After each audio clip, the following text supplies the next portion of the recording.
Kung andyan ka sa lowest point ng buhay mo, yung tipong gustong-gusto mo nang sumuko sa buhay, huwag kang mawawala ng pag-asa. Imbis na umiyak ka at maglungmok, ask yourself, ano ba yung dapat kong baguhin? Ano ba yung mga dapat kong gawin sa buhay?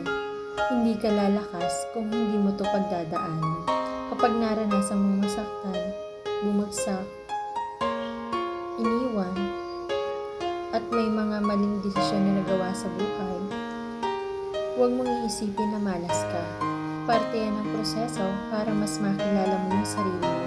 Hindi ka lalakas kung nasa taas ka dahil kampante ka. Pero once na bumagsak ka, may mga maling desisyon na nagawa sa buhay, nasaktan, iniwan, at walang-wala ka pa. Masakit, oo. Pero yung sakit na yan ang magtuturo sa iyo para maayos mo yung sarili mo.